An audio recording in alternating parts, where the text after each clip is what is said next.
I can say is that I love you, Mommy, and you knew it at the end. I had the honor of writing about Mimi and her mother, basically the last two and a half years of her life. That is an honor that I will never, ever forget, because it showed true bravery and courage and strength in the face of the deepest and most horrific injustice I've ever seen, and will never likely to see. And it was contained in the love between these two women, which was unbreakable despite all attempts to break it by those who have committed this injustice.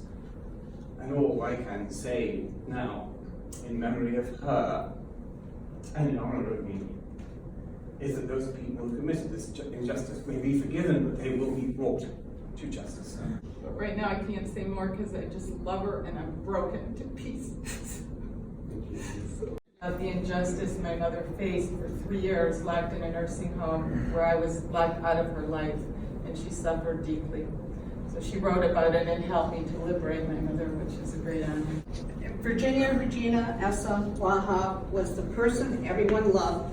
She was a very strong, lovable woman with a very big, kind, givable heart.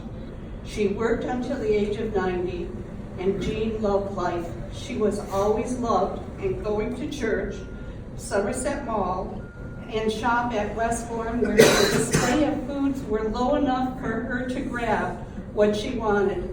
Jean had no problem putting a large bag of apples or oranges into the cart. She would yell, "Come on, let's go," and she would push herself to the next display table. Jean loved having choices of what she would eat. Jean was a great backseat driver.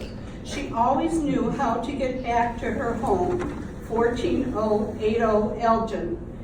We would pull up and Jean would always declare, "That's my home."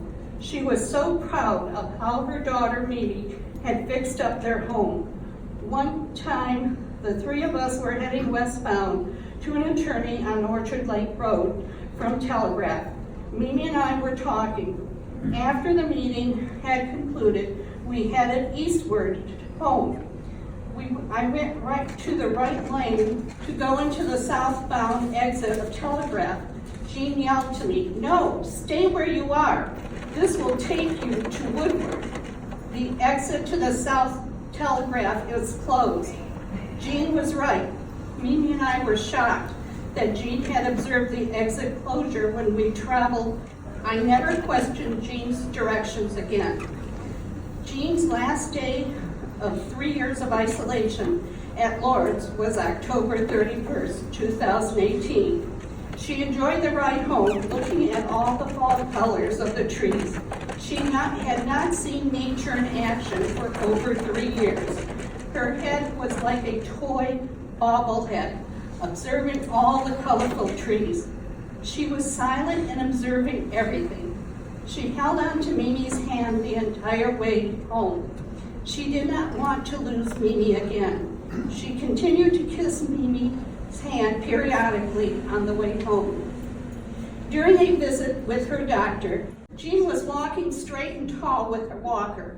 She was able to walk up and down stairs. She was doing 40 or more sit-ups daily. She got in and out of the cars with ease. All this was accomplished after being confined in a wheelchair for 3 years. I called Jean the comeback kid, and she would laugh. She was proud of her accomplishments, and she would tell me, "I worked hard."